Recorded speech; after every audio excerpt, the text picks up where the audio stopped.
two teams of psychiatrists here, ready to do battle as we debate our motion for this afternoon. Not only are they psychiatrists, so am I, and so is Gil at the front here, and I'm guessing most of you won't have met a psychiatrist before. We're all doctors, but doctors who have trained and then specialised in helping people with mental illnesses, problems that affect the way that we think and feel and behave, illnesses like depression and stress, eating disorders like anorexia and bulimia, dementia, and drug and alcohol problems. So that's what we deal with. But many people think that mental illnesses like that aren't very important and perhaps are not very common. And I think that's in part because it's not always easy to tell if somebody has a mental health problem. It's often straightforward to see if somebody has a physical health problem, a broken leg, or swollen tonsils or a rash. There's something to see. There's not always something to see when any of us are feeling low or stressed or depressed. But mental health problems are more common than many of us might think. I'd like to try a little experiment, if you don't mind. Have a look around you and have a look at the three people sitting closest to you. That might be one person either side and one in front or behind. Okay, so you've got those three, plus yourself, that makes four. The odds are that during your life, one of you will have a significant mental illness and possibly need to see a psychiatrist.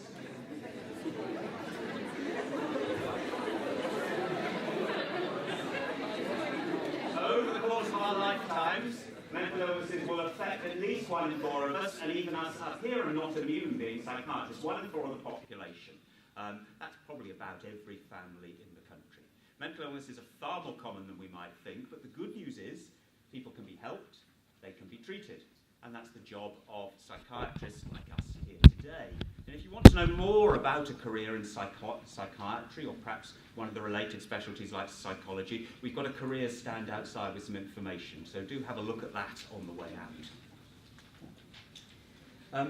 Now, the building we're in today, the Royal College of Psychiatrists, it sounds grandly, it isn't a hospital. Psychiatrists don't actually work here, but it is the headquarters of the professional body for psychiatrists in the UK. So most of us will be working in hospitals and clinics up and down the country. But there are a lot of staff here who work on behalf of the profession in the college, and they're the people who organise this debate today. Some of them you'll meet. Olivia and Zoe will be doing the roving microphones. And very importantly, Thomas was on the desk downstairs, and he's the guy that pulled all of this together. So please join me in thanking them for all their hard work.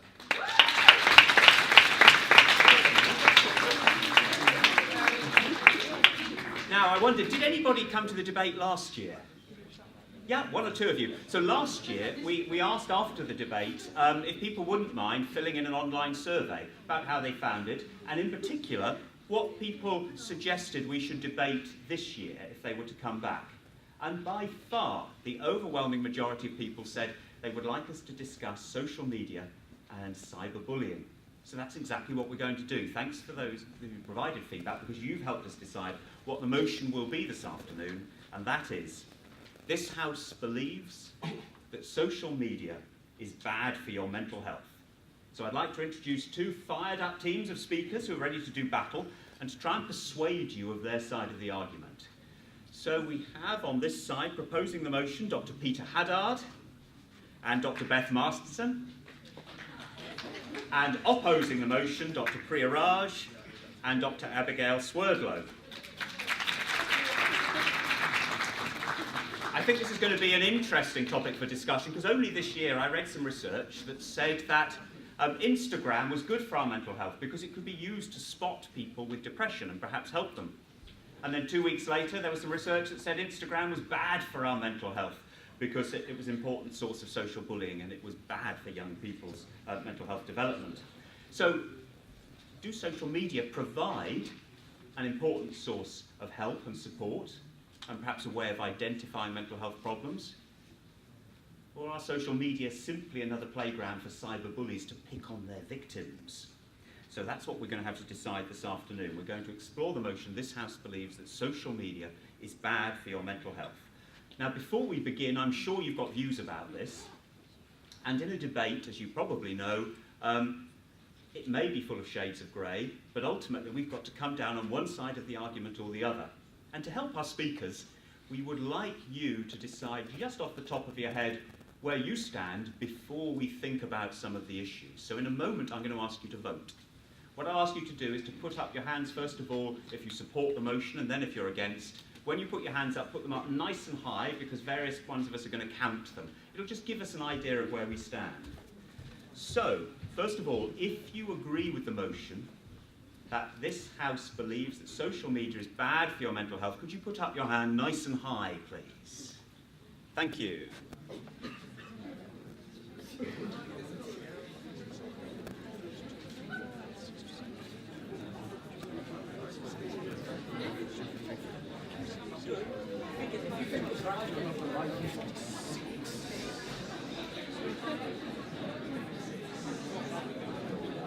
Thank you very much. Hands down.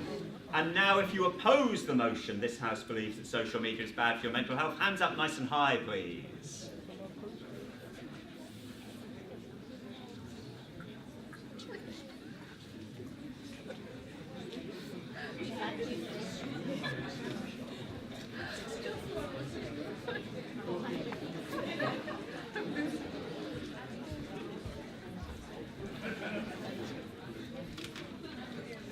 Right, I think you get, thanks, hands down. You might be able to get an idea about where the audience stands. We're going to announce the figures at the end, but what will ultimately decide the winners is the vote right at the end, after we've heard the speakers, but also importantly heard questions and comments from yourselves. One way we're going to do that is via a live Twitter feed. So, Gil, can you tell us just a little bit about that? So, as Jim was saying, we're going to try and get you joining in the debate while these guys are talking. So we want to hear from you about, I don't know, comments, questions, thoughts on what people are saying. We've got a Twitter wall up there, so if you're close enough you can read what people are saying. But in general, we're just looking at them. So using the hashtag RCPsych debate should be on the handouts you've got. Just sort of tag it with that. We're on Twitter and on Instagram, for those people that use either of those. And then towards the end, when we start getting questions from the audience, we might pull some of the questions you've raised on Twitter and challenge these guys directly about them. So do feel free to write whatever you want. Thank you. So in a moment we'll get underway. I will say we're just filming this down at the front. We're not filming you, because to do that we'd have to get permission from every single person and most of your parents, and that's an impossibility. So we'll be filming the speakers up here, and questions and comments will be captured later on, but the people won't be able to see who you are, so you don't need to worry about that. What the microphones will pick up, though, is if you're discussing some of the issues that come up as the speakers speak. So I'd ask you, if you can, keep any discussion to yourselves, save that for the questions and comments section, because then we'd really like to hear what you think about things. So our debaters are going to speak in the following order. Peter is going to propose the motion. Priya will then oppose the motion. Beth will then support the motion alongside Peter, and Abigail will finally speak against. And then we'll have questions and comments from yourselves. After that, we'll take a final vote to see which side has persuaded you of their arguments. So Peter, I'd like you to take a stand and propose the motion, this House believes that social media is bad for your mental health.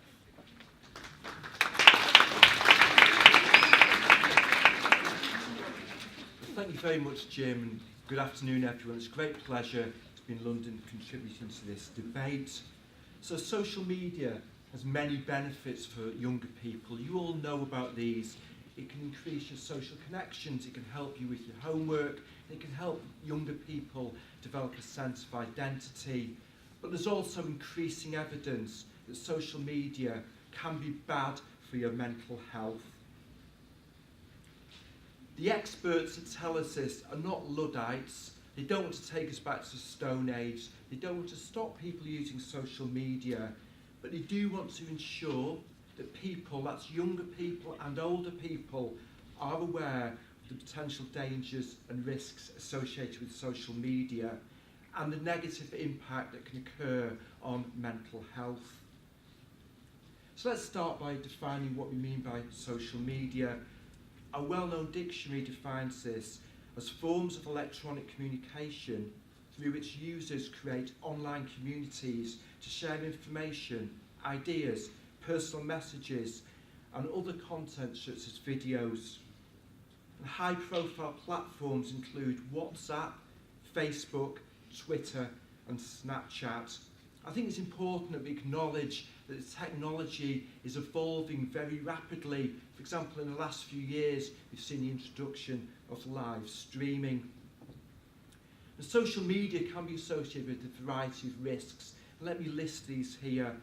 You can spend too much time online. You can share too much information very easily. There's a risk of cyberbullying. There's effects on body image. And there's the issue of sourcing harmful content. Now, all these risks can act as a trigger or a pathway into a variety of common mental health problems that my colleague Beth will talk about shortly. These include depression, anxiety states, and eating disorders. So let's look at the time spent on social media as reported in a big survey by children aged between 10 to 15 years. And this is their use Monday to Friday, not at weekends.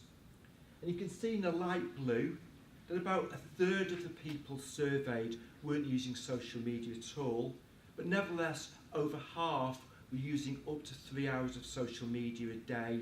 And 9%, that's nearly 1 in 10, spent 3 hours or more a day on social media.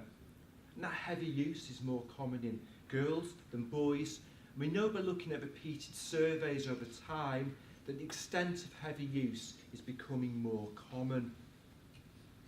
We also know that there's a close association between spending longer on social media and reporting mental health problems.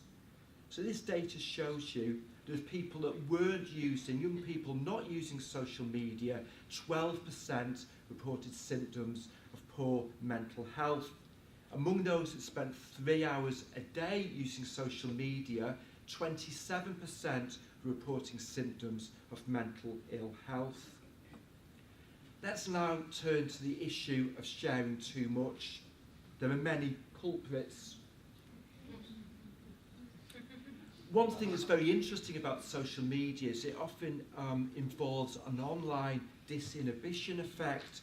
In other words, people are more likely to share personal information and share intense emotion in a way online that they wouldn't if they were sitting next to somebody in a bar or a cafe. And when you consider that social media communication can be done instantly and it can go viral and be shared with far more people than you intended, and it's there forever, then the consequences can be very serious. And I'll just give you 2 examples that show this. You may well have heard of these examples. In 2013, a senior PR executive called Justine Sacco travelled from New York to South Africa for a holiday. She stopped off in Heathrow Airport. I imagine she was fairly tired from the journey, and she sent impulsively a rather offensive racist tweet. She didn't give it much more thought. She fell asleep on the flight to South Africa, and when she woke up there and turned her phone on, she couldn't believe what she saw. She was the centre of a social media firestorm. Her tweet had been retweeted several thousand times. She was vilified by many people, and one of the messages she had was from her boss telling her she'd been sacked because of her behaviour. Closer to home, we have the example of Paris Brown, a 17-year-old who was appointed as Britain's first youth police crime commissioner in Kent. She was very proud of this job, but people went back and looked at her Facebook and found that several years earlier she put offensive messages there and she lost her post. So the point I'm making is that what you post on social media may be there forever. It can have very long-term consequences for you. Let's turn to cyberbullying. This is increasingly common. One survey reported that 12% of 9 to 16-year-olds had been victims of cyberbullying. Other reports give far higher rates of such bullying. Girls are more likely to be victims of bullying than boys.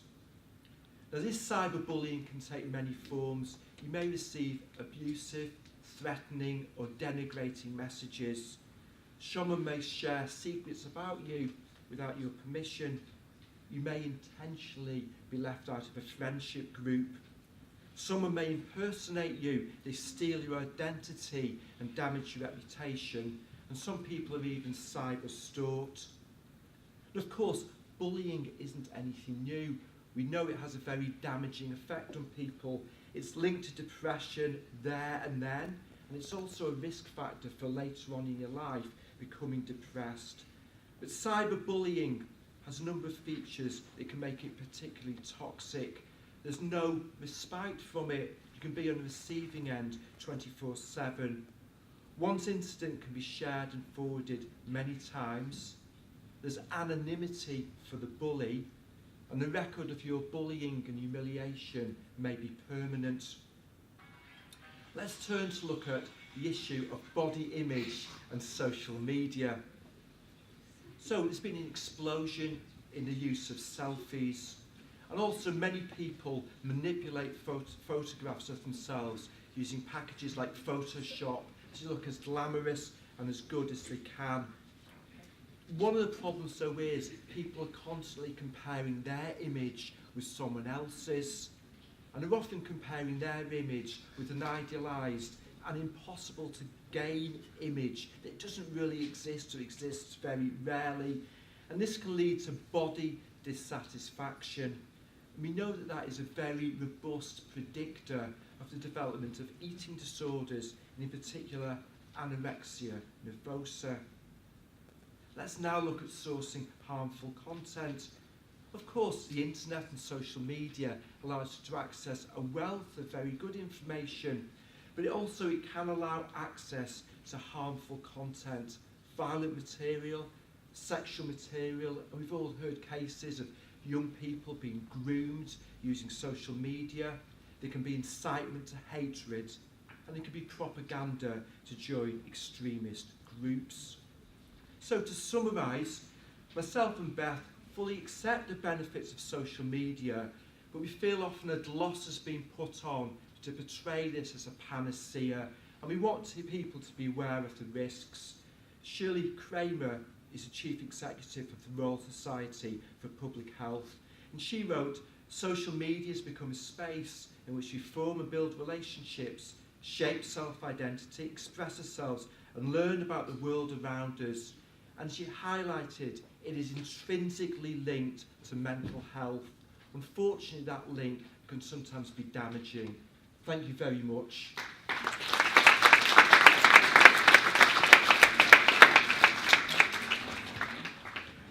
So now I invite Priya to oppose the motion. Social media is bad for your mental health.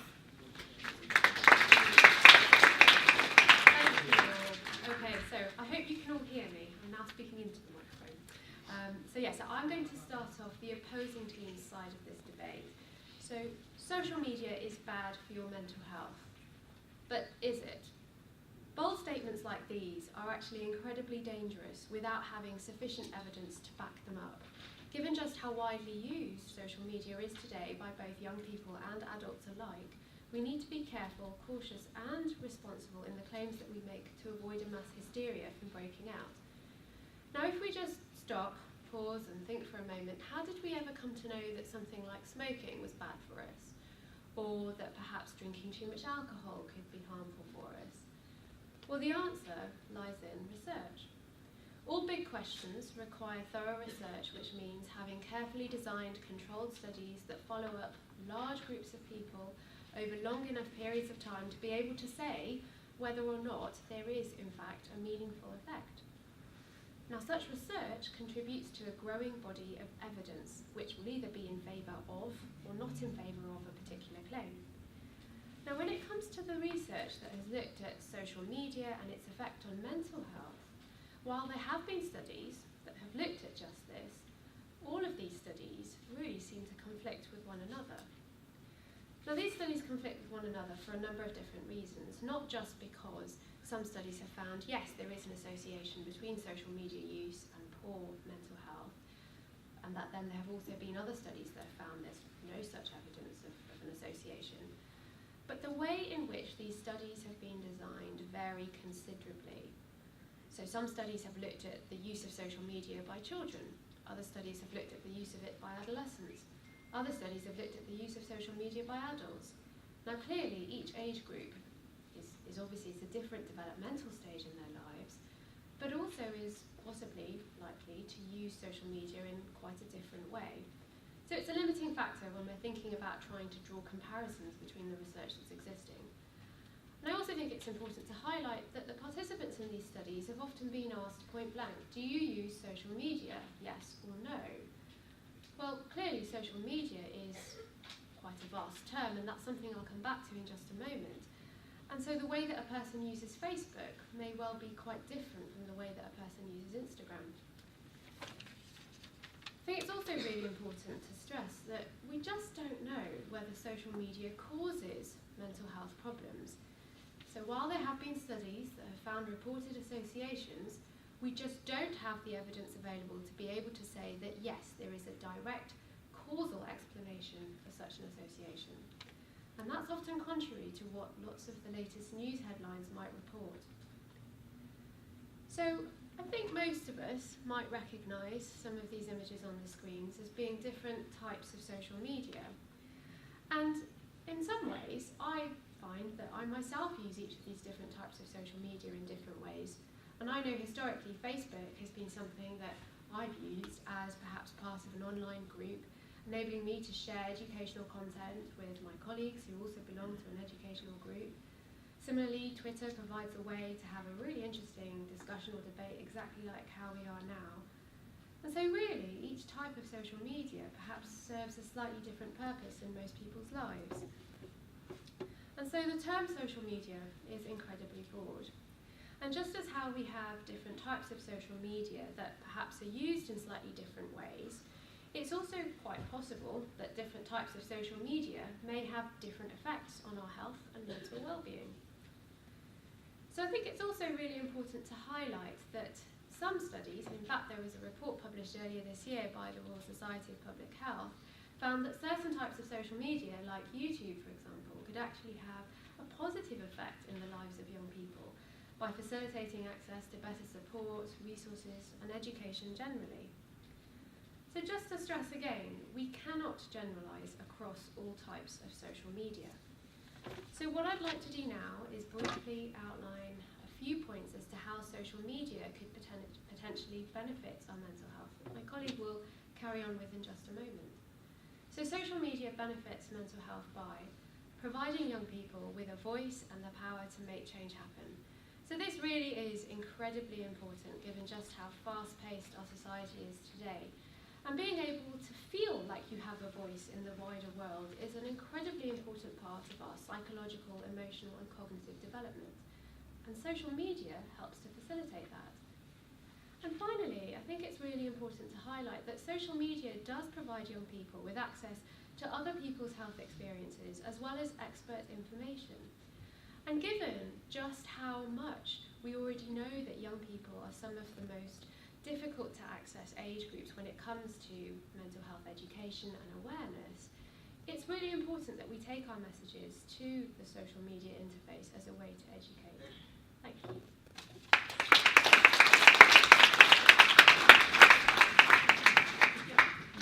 So next, also proposing the motion, this House believes that social media is bad for your mental health. It's Beth.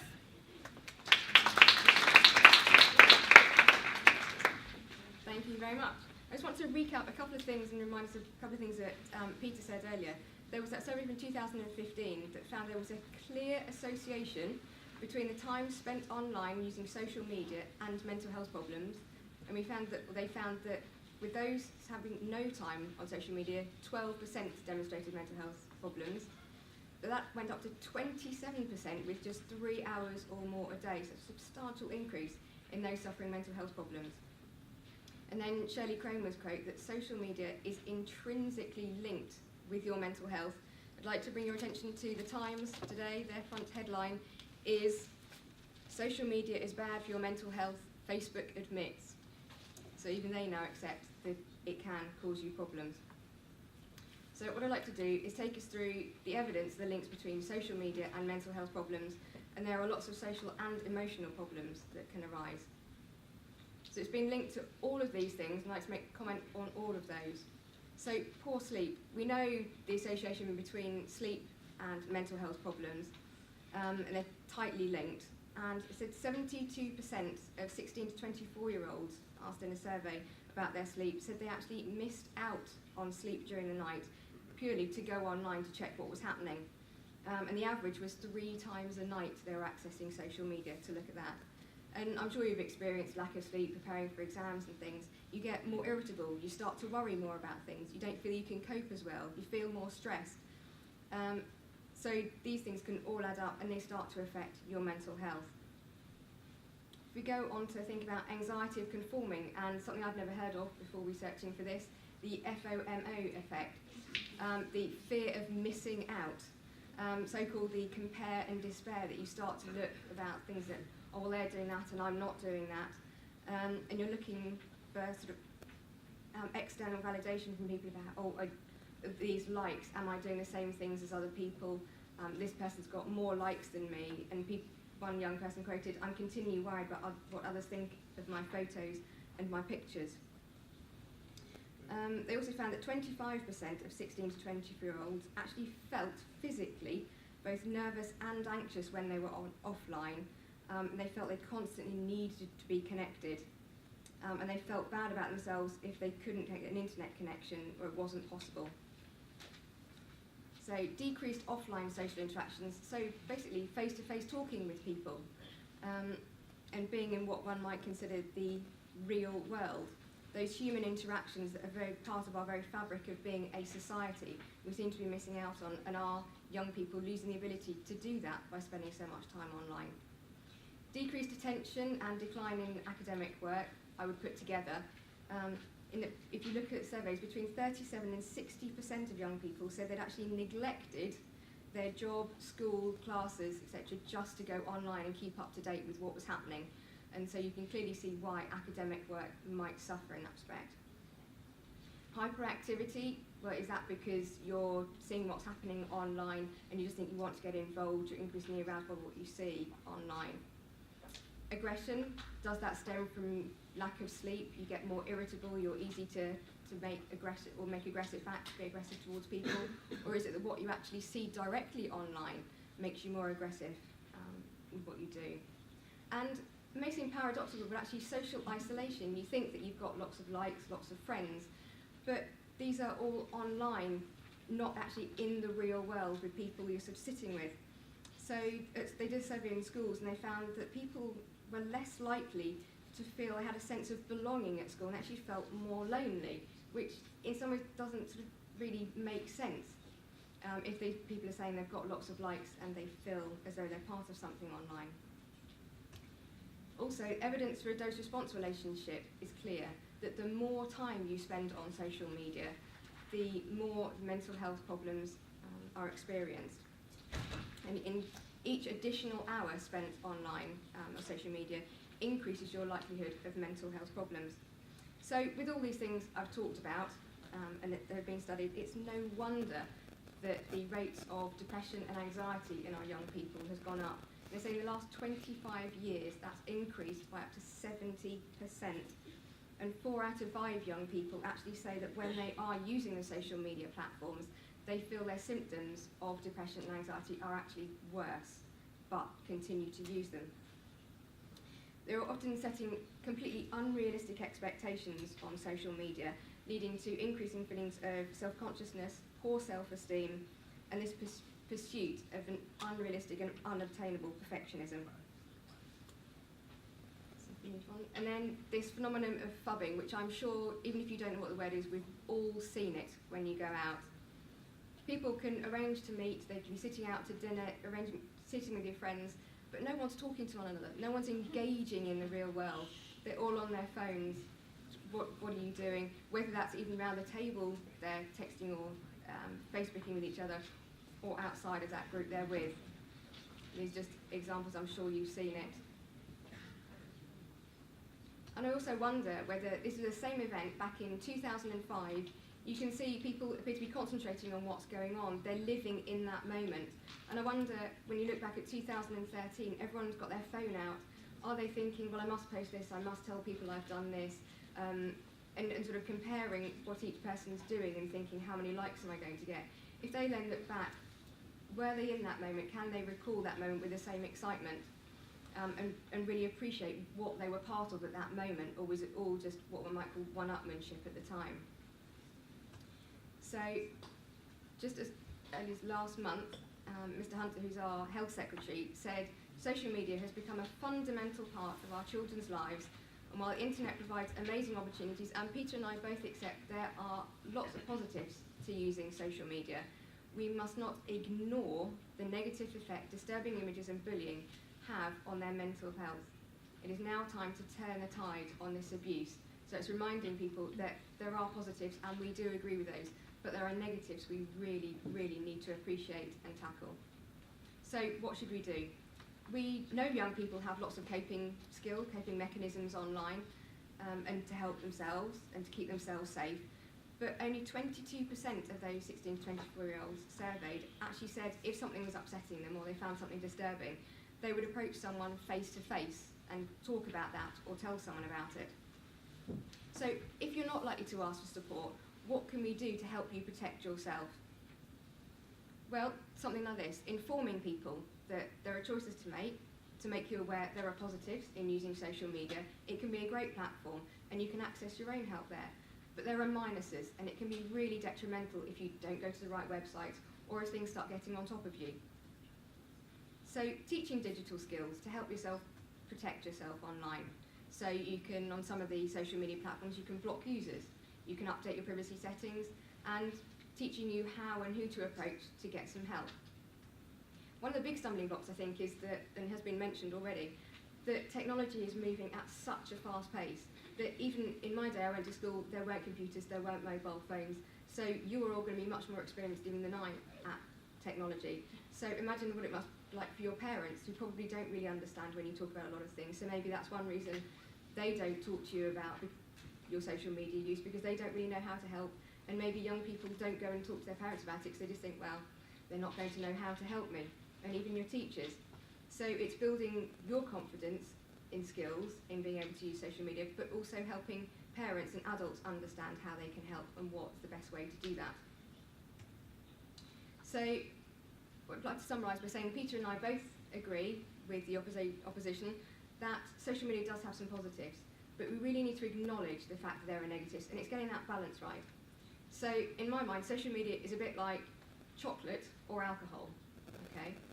So a couple of squares of chocolate, 2 or 3, is fine. It's not going to really give you that much harm, and like having the odd glass of wine, the odd beer, that's fine. But when you start eating the whole box of chocolates, or you start drinking pint after pint after pint of alcohol, it starts becoming a real problem. So thank you very much for listening, and Merry Christmas.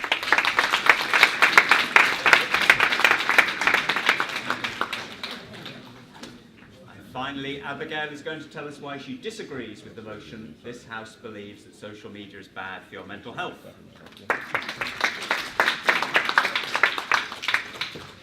Thanks very much. So I'd like to start by just reminding us what the motion exactly is.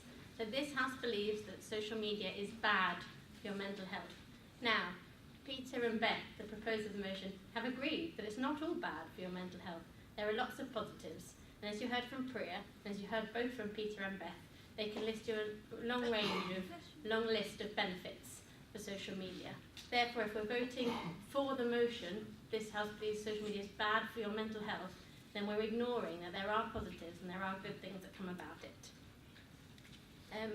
Peter and Beth talked about social media having potential dangers, that it can be bad, that we have to be aware of the risks. And we're not debating that. We're not saying that there are things that aren't bad about it or it can have negative impacts. But as they said, it's a balance. And with everything that we do, any activity, anything we use, there are always negatives. But we're debating, is it bad for your mental health, or are there good things too? So I'm going to talk about 3 other positives: emotional support, community building, and maintaining relationships. And then I'm going to think about how social media can be invaluable for other groups.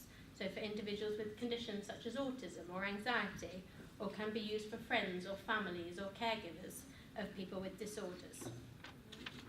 So in terms of emotional support, people are turning to social media as a means of emotional support to both prevent and address mental health problems.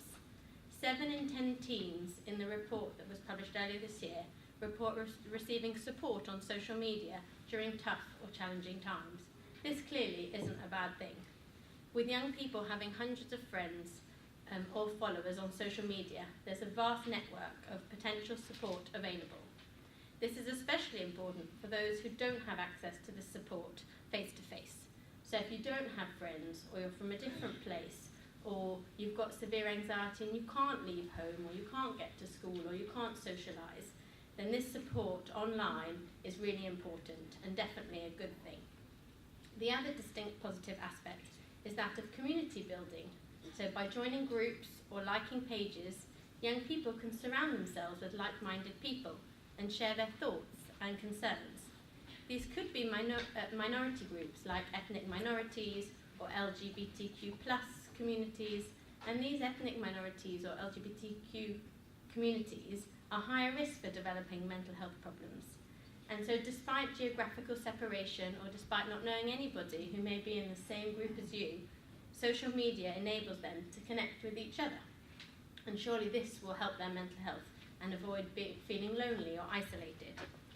Social media also enables people to maintain or build on real-world interpersonal relationships. So we're not saying that it displaces your real-world relationships or is instead of meeting up with people. What we mean is that people can stay connected, and that's with people around the world. This can be important for people who maybe have to move school, or have to move town, or have to move country. And this can help them keep in touch, and again, improve their mental health and reduce feelings of isolation, loneliness. Social media can support a friendship after an initial face-to-face encounter with someone new. So if you meet somebody at a party, in a club, somewhere else that you might, through somebody else, then after that initial encounter, if you didn't have social media, that connection might be lost. You might never see that person again. But through social media, you can tag them tag them, like them, follow them, you can add them as a friend on Facebook, and therefore you can enhance your social communication and stay connected with those people. It enhances all our real-world interactions. People are easily and able and quickly to coordinate social events, to organise family get-togethers, to arrange dates.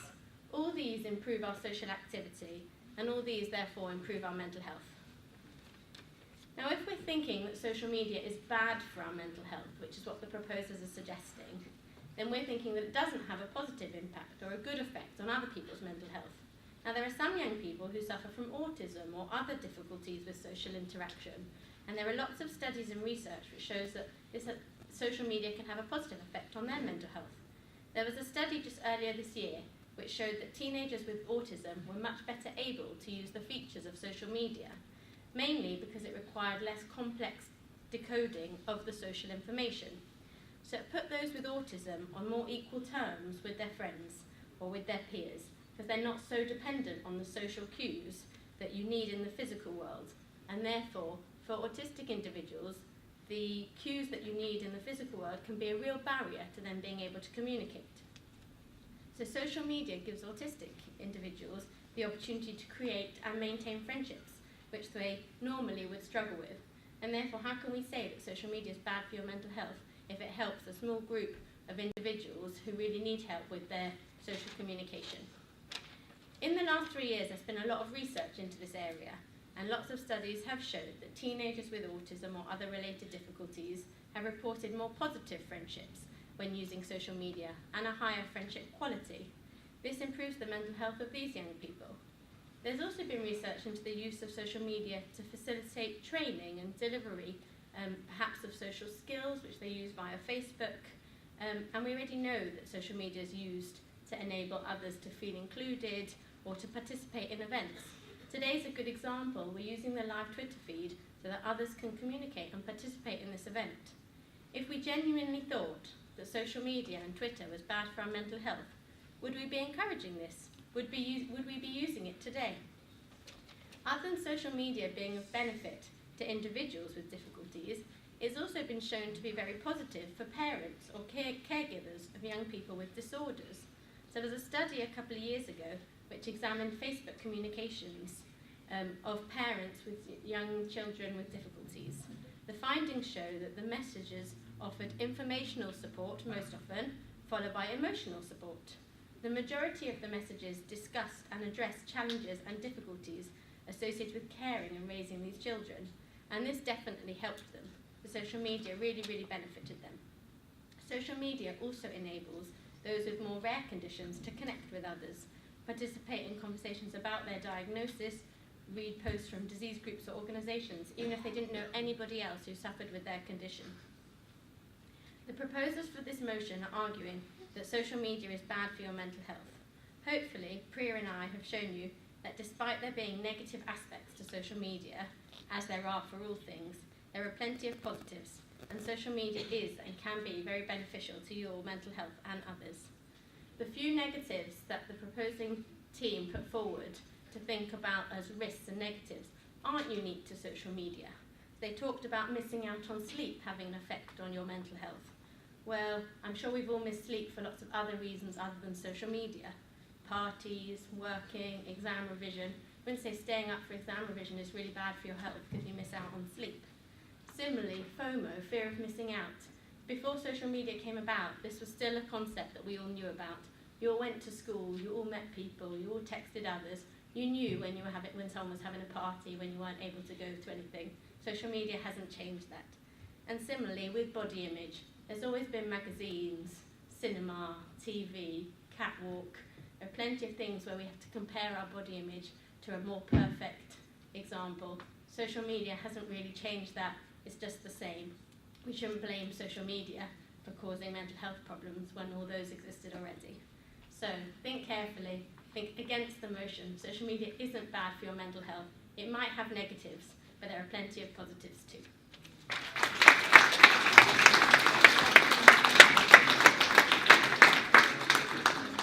Well, many thanks to our speakers for all those arguments. I'm glad I'm not going to have to vote because I'm not sure what I would decide. But to help us think about it a bit more, at this point we'd be very interested to hear if you have any questions or comments. We do have Olivia and Zoe with the roving microphones. If you would like to ask our speakers a question or raise a comment yourself, please put your hand up nice and high. So we've got one in the middle of this block here, Olivia. For the opposing team, recently in the House of Commons, they were debating, and a Conservative MP, they were debating, and Jeremy was talking about the elderly, and a Conservative MP referred to Jeremy himself as part of the elderly, and so his name wasn't released to the public, but on Twitter it was released by the Labour Party. Clearly the Corbynistas were outraged, and this Conservative MP was attacked on social media, and death threats were handed out. So I'd just like to ask the opposition team how they feel that we can live in a society where a platform exists that can allow death threats to just be handed out as if it's air.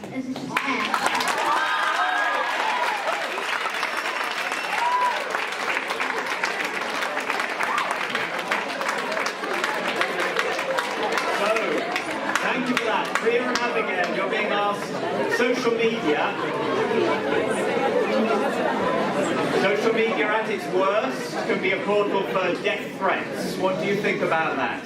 Yeah, absolutely. I mean, that's a fantastic statement to the young lad at the back there that stood up with that, and thank you for bringing that up. You're absolutely right, it was debated recently in the House of Commons, and I'm aware of that particular storyline too. And what I will say is that I suppose that there is a spectrum to it all. And on the one hand, yes, there are some serious risks when it comes to using social media that I suppose in some way we are all vulnerable to.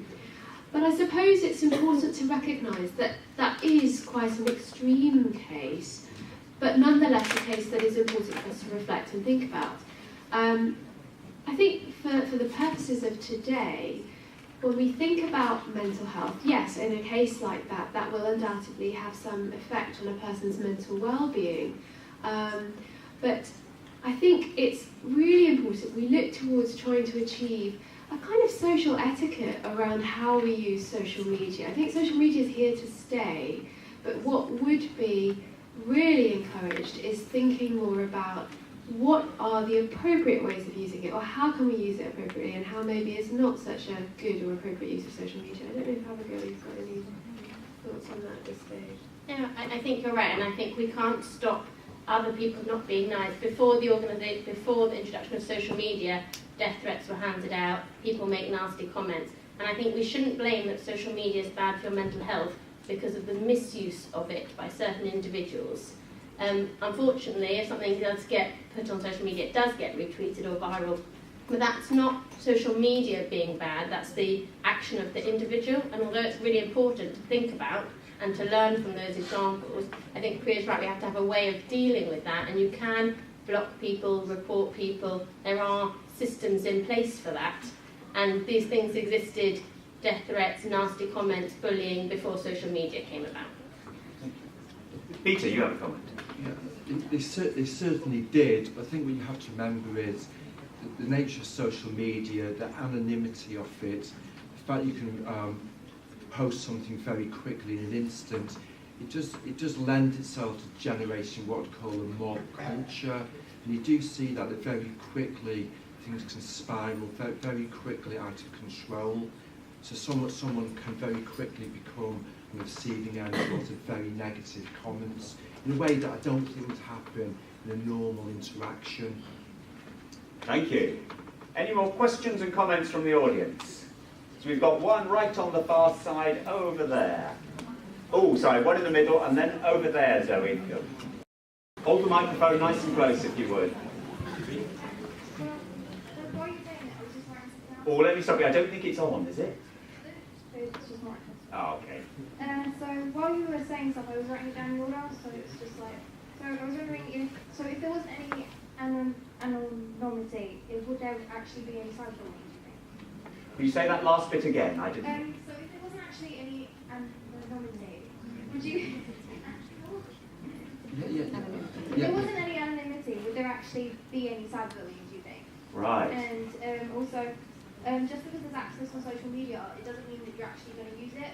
Just because there's access to actual help mental health, doesn't mean you're actually going to actually use it. If you do use it, it doesn't mean that you're going to use it correctly, does it? Because you may not know how to use it, you may be surrounded by how to use it. Thank you. Well, a couple of things there. Really important one, with the first one, was about, well, could we just get rid of anonymity? Would that stop cyberbullying? It's as easy as that. I think if you got rid of anonymity, I don't think it would necessarily get rid of cyberbullying, but I think people would think twice before they posted things. I think part of the problem, and like Peter said, is that it's so quick to type something. You almost send it before you've really thought about what you've written. And so I think if you took that anonymity away, people would think, oh, well, hang on, if someone read that, what would they think? Could that be interpreted a different way? A bit like someone says to you, if you're going to write an email to someone, leave it overnight and then read it the next day and think. I genuinely think there probably would be no cyberbullying, but probably less. And I also think we need to educate people about what is cyberbullying and what is not, because I think people may be skewed in what's acceptable and what's not. So that's where I think sort of teaching digital skills and actually what is acceptable use and what is not is also really important in that. Thank you. So, we had a question down the front here. I just wanted to, judging by the notion which states that social media is bad for you, since you were implying that we shouldn't have social media because it's not really good for you, then what's the point of having social media in the first place? It's like saying if someone knew that you were going to get cyberbullied or something, what's the point of having it if you know that someone's already going to get offended in the first place? And also, it's not necessarily, you wouldn't have necessarily, based on what Beth said, it's not that if you would have thought about it in the first place to send it, you would have thought about it in the first place, because otherwise you wouldn't have sent it. You wouldn't have thought about the actual Thank you. So, and it raises the intriguing question, talking about why is it around in the first place if we could predict that it was going to be so bad for people and so misused? Any thoughts on that? Perhaps it is of some benefit. I'll just say thank you very much for a very good comments. The area is complicated, and I think normally if you're in a room with people and you're interacting, you can read the body image, you can see how what you said affected them, other people give you cues, and it can help people moderate their behaviour. I think one of the problems with social media is that people are often doing it on their own, they're not getting any feedback, and they can go to extreme. So I found that research in nearly 4 in 5 students had significant mental and physical distress when they were forced to unplug from technology for an entire day. And then even more extensive research found that behavioural similarities between excessive internet use and substance use were similar. So I wanted to ask why, if social media isn't bad for our mental health, then why are withdrawal symptoms for technology closely linked with withdrawal symptoms towards drug or alcohol abuse? Thank you. So another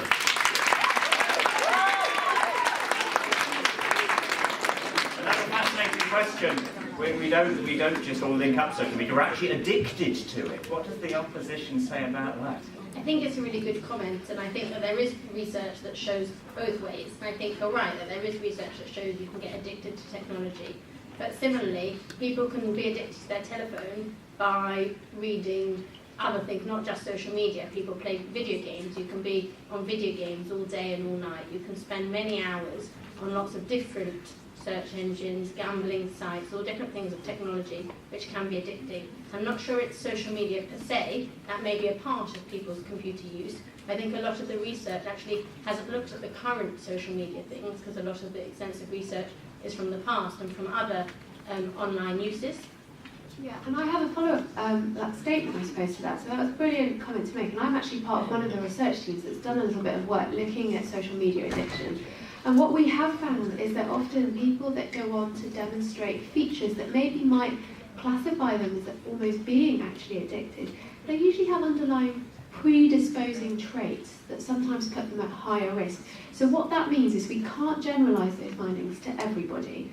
There are certain people in society today who might be at a greater risk of developing an addiction like that, but we can't say that everybody shares that same risk. That makes sense. Thank you. Did you have a comment there? I don't think we're saying everyone is going to develop addiction, but if it's the same study that I'm looking at, it was 5% of young people are thought to be addicted to social media, or specific to social media, and 5% of young people is a lot. And that same study said they thought social media addiction, or social media itself, was more addictive than alcohol and smoking, which is worrying. I'll put my phone away then. Okay, do we have one from the far block over there, please?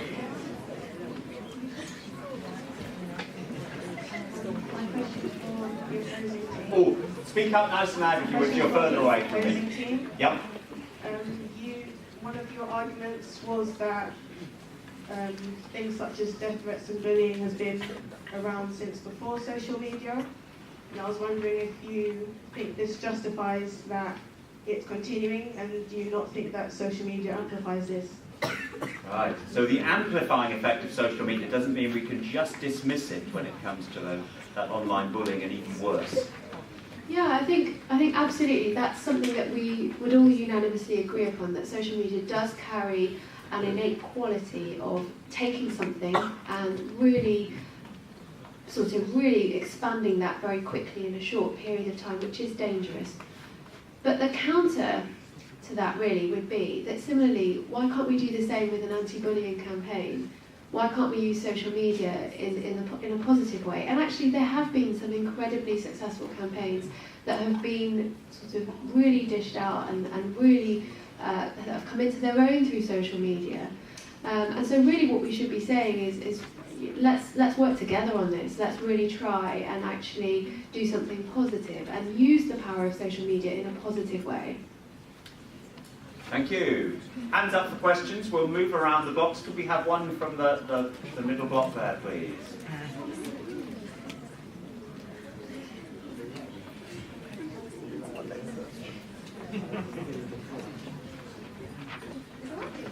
Fire away. Sorry. That's all right.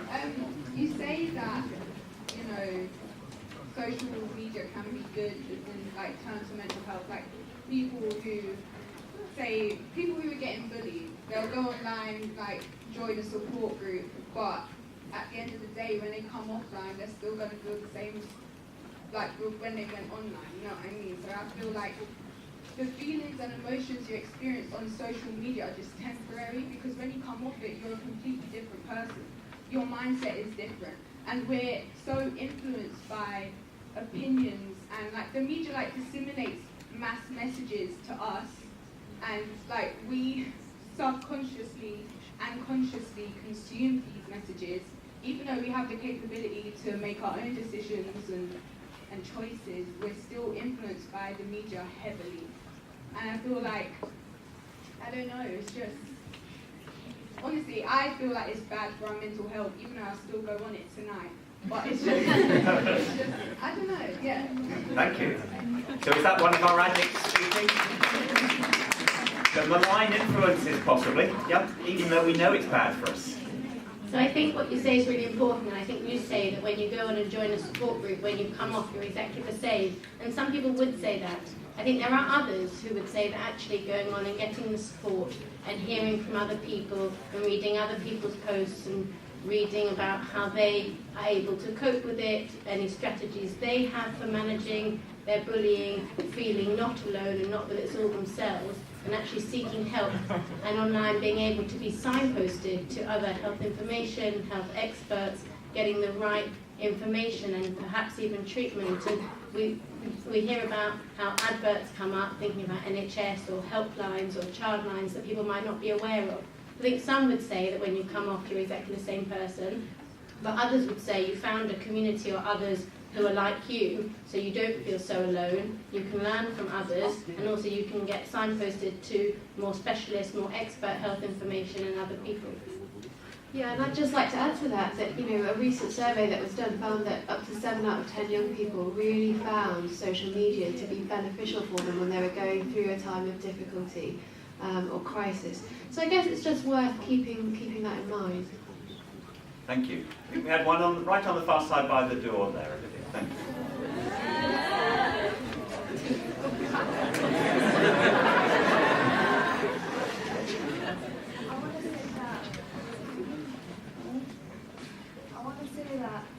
Just report positive things that they're going to feel are liked and rewarded by comments from others. So maybe they don't represent themselves fully in the way they would in a face-to-face meeting. And I think you're right with what you were saying about the young girl comments about getting themselves dressed up, but actually without social media you can get up 2 hours early for school, spend 2 hours doing your hair, doing your makeup, buying expensive clothes, making yourself look different to how you would look if you just got out of bed and went to school. So I think we're already in a state of mind where we can all compare each other and change the way we are and sort of stage in some way to a certain extent how we appear on the outside. Well, thank you. Ladies and gentlemen, I said at the beginning of that discussion I didn't know where I was going to vote. I still don't, and I'm glad it's going to be you who have to decide. You've done a particularly good job in teasing out all those shades of grey in this difficult argument, raising some of the issues. But now is the point we ask you to come down on one side of the argument or the other. Before we do that, to help you think, I'm going to ask our two teams if they just have one final brief comment each. So, social media is bad for your mental health. Peter or Beth, any last comment? So, just to remind you that we aren't completely against social media. There are positives to it, but there are some negatives we really need you to understand and help people deal with. So we're not just saying black and white, yes it's bad, or it's 100% good. There's a grey area, and we just think we need to emphasise the fact there are some negatives there. Thank you. Abigail and Priya. So I think our proposers just said it all. The motion is this House believes it's bad for your mental health. If you think there are positives and good things and benefits, plenty of which we've spoken about today, we could argue that it's not bad for your mental health. It's good for some individuals, some families, and there's lots of positives and good things. So vote against the motion. We don't believe it's bad for your mental health. We appreciate there are some negatives and risks, but that doesn't mean it's totally bad for your mental health.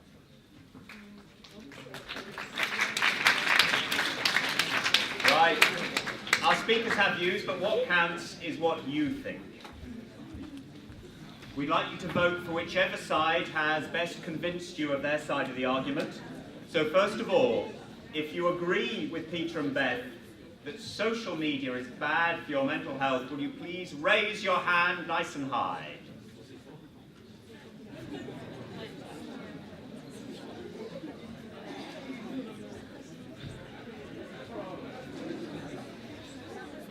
And if you agree with Priya and Abigail and oppose the motion, please would you vote? Hands up nice and high.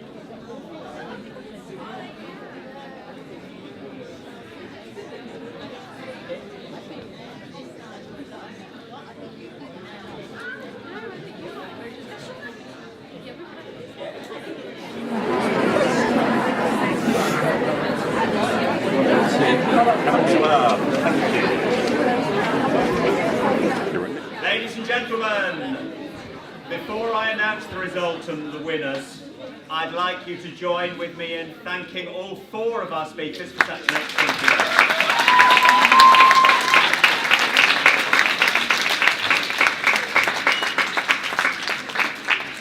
After you go home this evening, please, if you've got a chance, take the time to fill in the online survey. We'd like to hear of anything we could do to improve the debate for next year. But in particular, do you have any ideas for topics or motions that you would like to hear discussed?